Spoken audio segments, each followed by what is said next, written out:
Chapter 35, Eternal Sunset just dropped. I'm not even gonna waste any time, we're just gonna get straight into it. We open up with Ryo tying his shoe, hair tie in his mouth, hair down. Yo, he is thirst trapped and he's ore farming. You know what? I'm not gonna lie. You know, it's pride about that. That shit low-key working. I'm sure that Nagi is just ahead. My abilities still aren't on his level. Even if we're reunited, I can't just rely on his talent. We see Igaguri, probably the very last time we're ever gonna see Igaguri in this entire manga series, because let's be real, he's done. And we have these two randoms.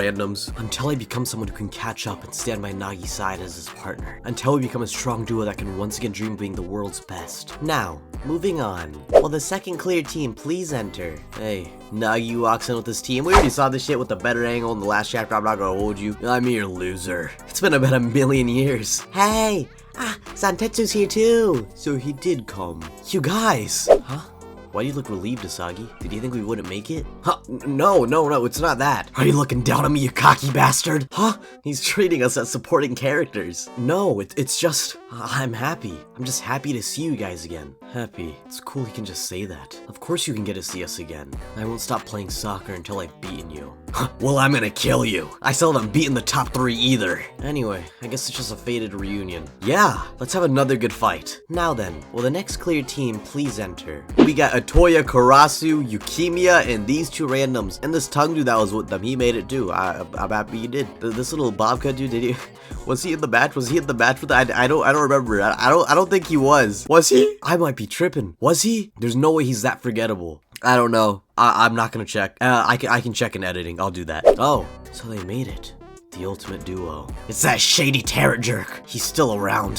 What a drag. And we see Hiragi pull up with a bunch of randoms and Nanase. I'm gonna be so for real. All of these guys, like we have seen nothing out of any of them. And I feel really bad too, because like some of them have really good designs. Like this dude with the streak in his hair and the star eyes. Like that is genuinely such a cool character. And we just have not seen him do anything. I don't even know if we've seen him outside of this chapter, even in the main series. Like this very specific event, I don't know if we've seen him. And now, will the 5th clear team please enter? We got Nico, Hiyori, that tall ass dude, what was his name? Ishikari, yeah, and then I'm not even gonna try to remember who the fuck this was. Nico! The ones who have gotten stronger have all won their way to the top. Yeah, Nagi does not give a shit that Nico's here. Moving on to the 6th clear team. Hey, quit pushing me! Oh, the herbs! Raichi! Kagamaru! They haven't changed a bit. There's one team left. Yeah, Ryo and Kunigami aren't here yet. I'm surprised that Nagi's actually talking about Kunigami here. I'm glad he is, but, you know, I just didn't really expect that from him. You'll make it. And now, for the 7th and last clear team, please enter. Right, Ryo? Oh, I forgot Igaguri was pulling this dumbass pose, and it even looks stupider here than it looked in the main manga. Jesus Christ. Hail the 3 treasures! Igaguri! How am I supposed to play soccer without you on the same world line as me? I'll lose sight of everything, so don't disappear. Ryo. Who knew waiting for somebody could be so painful and so warm? It's been a damn! And Ryo just walks past him. Not a single bit of recognition. All aura. Huh? Why? He really must be angry. It makes sense. I want to apologize. I need to apologize for saying what I said. For all of it. And there's so much else I want to talk about. And yet, if you're gonna throw me away, then just do it. But maybe that's just because I want him to forgive me. If I force my selfishness on Ryo again, I might just end up hurting him. That's all, folks. Huh? Where's Kunigami? These are all the players who cleared the 3rd selection. Hey, Ryo, why isn't he with you? Hey, Kunigami wouldn't let it end now. He did though. I put him on the express train to hell. What's his deal? That pure earnest piece of shit hero? In the grand scheme of my life, he was just a slime that wouldn't even help me level up. Shut your mouth. What do you know about Kunigami? Like I said, I really don't care about your story. Ugh. Now.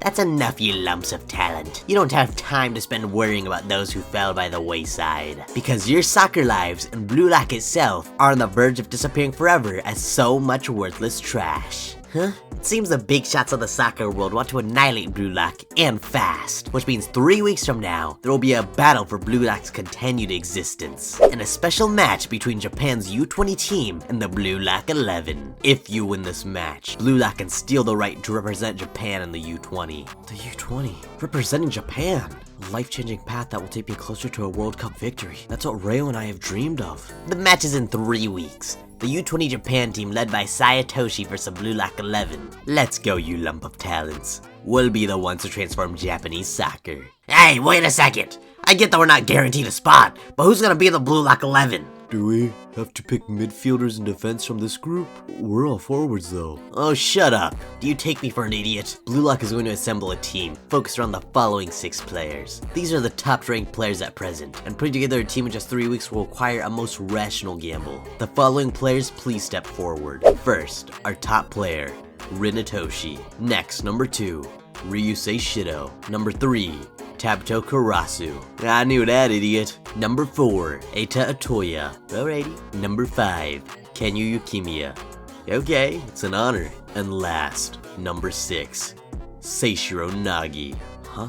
First, we'll divide these 6 into pairs, assign them ranks A, B, and C, and create 3 teams. Next, the remaining 29 players must decide which team they'd like to join. Then 3 people will be randomly assigned to the team they chose to form teams of 5. After that, the newly formed teams will play in a 5v5 game against each other. This is the revised final assignment of the 3rd selection. Consider it tryouts for the right to represent Japan in the U20 World Cup. One game. Basically, show us what you've got. This is like pro level stuff. Fine, bring it on. I need to make a case for myself to get on the lineup. So we need to pick our battle brothers? First, the top 6 can head into the next room. So basically, we'll be the linchpins of our fighting power, and we're decided on the formation we'll use against the U20 players. But it ain't like our spots on the starting lineup are guaranteed. If you get careless, we'll come for your heads, number 1 and 2. We'll steal your thrones. Get off me, dumbass! Ninja dodge! Anyway, you two sure get along, number 3 and 4. You guys really were amazing. Let's have another match. Extraordinary and Ninja Duo. Alrighty. You really are annoying, Seishiro Nagi. Thanks. Hey, can I ask you a question, number 2, son?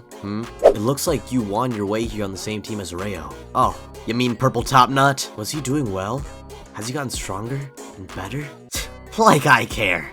Ask him yourself. Fair enough. But I'll tell you one thing. Everything about that guy was broken, and he's starting to change. Broken? Gotcha. Thanks. Sorry, Nagi. I was actually happy to see you too. But I still don't have the confidence to face you. How long are you blockheads staying here? Okay, let's get out of here. Off to our rooms. I'm sure that I'm the one who broke Ryo. But Ryo got stronger and won because he started to change. Just like how Asagi broke me and made me get fired up. That's who Rin is to Asagi and who Sai is to Rin. Setting your sights on the one who broke you and trying to change makes people stronger. You can call that an objective, or envy, or hatred, or even admiration. I see, Ryo. Hey, Nagi, just stay a genius and wait for me. That must be it. To Ryo, I'm someone to set his sights on, which lets him get fired up. And oh my god, bro, what is it? What is this panel? We got Ryo and Nagi naked together. Like, what are they doing? When the day comes that I can hold my head high and play soccer with Nagi. Someday when I surpass you, Seishiro Nagi, in that case, I'll wait for that fire. No. And then Ryo, I want you to break me. I want to be your light. After that, I'm sure we can find a new way to relate. And we close with a beautiful double spread of these two with completely differing objectives and a final bittersweet panel leading to the very final chapter of the series, which we can only guess how this will all end. And that was the chapter, and before you click off, I just want to say I'm actually pretty disappointed with this chapter. I mean, not entirely. There are still some moments to enjoy, but generally speaking, I just expected so much more from this chapter, especially being the penultimate chapter in the Epsiode Nagi series. I'm not sure if this is going to be a popular sentiment, but I don't know. I just expected more. What can I say? So much of this chapter was just stuff that we've already seen before in the main series, and not just seen before, but done and executed in the exact same way. The whole speech of Ego giving his top 6 speech, the U20 speech, that wasted like at least like a good 10 pages, and none of it was said or executed differently than it was in the main series. So I don't know why we needed to see it the exact same way. And before people come at me and say like, oh, but Epsiode Nagi is just everything we've seen up until now. And yeah, that's kind of true. Like, excluding the new matches aside, it is true that they do just go over like the matches, like the first selection and whatnot, and the second selection with Asagi. But even in that, we get new perspective. We get Nagi's thoughts. We get Ryo's thoughts. That's what makes this series intriguing, is that we get a whole new perspective on shit we've seen before. With this chapter, we don't really get a whole bunch of new perspective. Sure, there are some one-off lines here and there with some new added interactions, but for the most part, nothing has really changed and we haven't gotten much new content in this chapter, aside from the very end. And I find that really heartbreaking because I really do love this series and I want to love the ending of it. I really hope I do because it's 72 pages. I'm sure Kunichiro has something planned really big and maybe he just made this chapter the way it is to stall time to set up for the finale. But just taking this chapter at face value for what it is, I can't say I enjoyed it as much as I maybe should have. But there is still some things to talk about, like, oh my god, this spread right here. Leading up into this spread, it's very ironic and it kind of hammers in this idea that Nagi's quote-unquote death was always fated to happen. We read stuff like this now and it's like, oh, this is just so obviously hinting at Nagi's death, like the author's not even being subtle. It is easy to say that until you reread the entirety of Episode Nagi and realize the entire series is basically that way. The very second chapter of this series literally opens with Ego saying that Nagi wouldn't make it. If that shit came out post Nagi death, people would be like, oh yeah, this shit is not subtle at all, it's not good. But because it was foreshadowed and done so elegantly, we can appreciate it greatly. And I'm kind of seeing this in the same vein. Even after Nagi's death, this just seems like the natural course of thought for these characters, so I'm not mad at it at all, and I don't think it's cheap or lazy. I think it makes complete sense. It makes me very curious, because Nagi seems completely resigned, both in the main series and this, so I'm not sure what to expect from his character moving forward, but I am very curious about Reo, because Reo right here, he proclaims that